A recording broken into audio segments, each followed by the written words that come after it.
to another episode of Free the Fig. I am your host with the mostest, Big J Bonowski, John Swallow.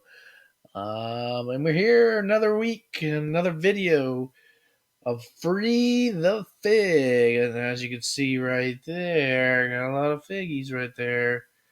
Right, have been open. So I'm an open guy for the most part. I got a couple things I like to keep minimum card.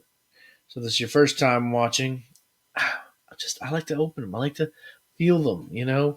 I like to display them.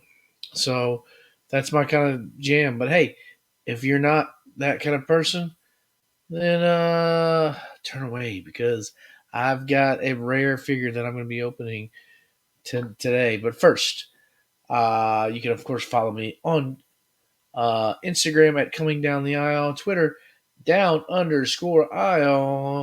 All the information's right there. Look at it, look at it, look at it, look at it.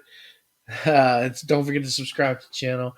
Hit that bell for notifications so that you're notified every time we go live or every time we have a video. Very rarely we'll go live. I got some pretty fun things also planned here down the pipeline. Make sure you tune into our regular podcast, Coming Down the Aisle, with me, where each week I have a guest and a watch along. And then check me out on the Turnbuckle Tavern YouTube page every Tuesday live. That one is live for the WWE Raw Down, and every once in a while I'll pop in for maybe an AEW roundup, wrap up, or fake night, something along those lines. Whatever the guys need me to do, I'm there.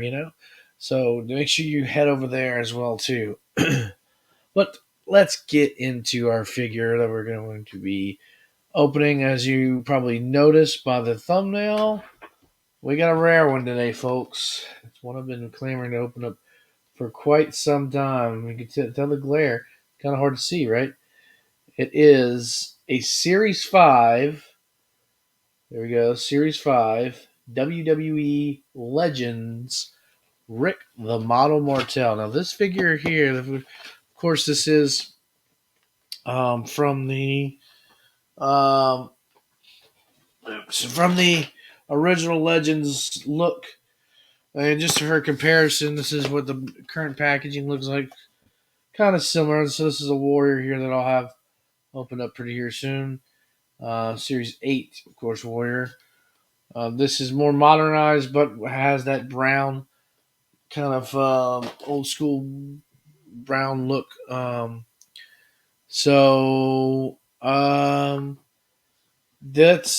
is the this is the Legends Series 5. So I am going to we're going to look at the packaging, of course. So this is the back. Back here has we've got Series 5 with Martel here. Akeem, the African Dream, which is also a very rare figure. Bam Bam Bigelow. This one's pretty rare, but not quite as much. And then this one's probably the least rare out of the bunch that you'll see is the Macho Man. And it's in his purple t-shirt look. But like I said, we're going to be opening up this Rick Martel. So I actually got this figure from, a little plug, from Jayden's Toys in Dallas, Texas. So I'm going to put a link to Jayden's as well too. You can check them out. Great store. So again, back, I'll read the copy. Of course, he was AWA champion, World Tag Team champion, and WCW television champion. Memorable moment, competing in 1990 as the model Rick Martel as the most arrogant figure in WWE. To prove it, he would always carry a large mister of cologne that he called Arrogance. During the episode of the Snake Pit with Jake the Snake Roberts in October 1990, Martel began spraying the cologne around Damien Roberts' Python. When Jake objected, Martel sprayed him with the cologne, blinding him in one eye. Martel later claimed it was an accident, while in the same teasing Roberts about his blindness. The incident instigated a rivalry that culminated in a blindfold match at WrestleMania 7, with both competitors unable to see. The match provided an equal playing field, which led to Roberts exacting a measure of revenge on Martel. As a kid, when I always heard Martel, I kind of got confused with Mattel, the toy company, of course. And of course, that's who made this, right? So nothing on the side that we're used to. It's pretty standard packaging. So let's do it. Let's open this bad boy. So I know some people are going to cringe at this. We're doing it. This is kind of almost old school right here. This is probably, honestly, the oldest figure I've actually opened. Most of the time, I'm unable to get it mint in card. Most of the time, I've gotten Lucy. But this one is a little bit different, right? There it is. She's opened. Boom. Rick the Model Martel. Let's pop him out. So he comes with a number of accessories. And we'll dive into that. The accessories, a little rare, a little hard to find, especially if you all lose. Actually, here's his sunglasses. I'm gonna put those right there. Talk about those because those look a little shaky on his forehead or his face. And it's hard to get out. Oh, I didn't realize he had straps right here. Alright. We got him out. So, if you don't know about Rick the Model Martel, here's a figure real quick. Rick Martel, he was, like I mentioned, he was AWA champion. He was, during the early to mid 80s, there was, of course, AWA.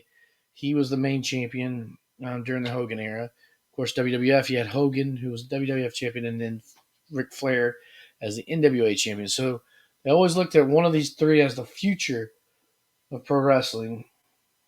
So Martel was primarily a babyface in his career, or a good guy. And he was teaming with Tito Santana from Strikeforce, and I believe it was WrestleMania 4 or 5, excuse me, WrestleMania 5. They actually officially broke up when he turned on Tito Santana in a match against the Brainbusters, which are Arn and Tully. So they'll give you a little brief history, and then after that, he became the model. Of course, chiseled, sculpted body. He is definitely a body guy, as they say in the biz. So, real quick, we got the coat here, soft goods coat. We've got the Yes, I Am a Model button. And so I believe it's glued on. Yes, it's glued on here. Sometimes you'll find the jacket without the button. You've got, of course, like I mentioned, his arrogance atomizer, or Mister, as they called it. That's also somewhat rare. And then, of course, probably the hardest thing to find with the complete Rick the Model Martel are his signature sunglasses, which are hard to keep on his face. You got the ponytail on the back. It kind of represents, like I said, probably like early 90s Martel, late 80s, early 90s, really early 90s. And eventually he would cut the ponytail and would just have a slick back hair. A lot of people don't know, or I'm not sure they're aware of this, but there was one time Rick was supposed to team with Don Callis in the Attitude Era, and it was gonna be Rick's comeback, and they were actually gonna form a team called the Supermodels. So it was gonna be Callis and Martel. Martel ends up signing a WCW contract, and then gets injured very not long after. He becomes television champion, gets injured. And that's pretty much it. He'll make a few little appearances here and there on WWE television, but he's pretty much it. And he's not really around too much in the wrestling world. Recently popped up on, done a couple signings, but also I want to point out too we get the purple knee pads, purple boots, purple trunks. That's very traditional to Martel. Sometimes he would have like the powder blue or even a pink look as well. But this purple right here, it represents Martel very well. Another thing is the bow tie as well. Bow tie is also removable.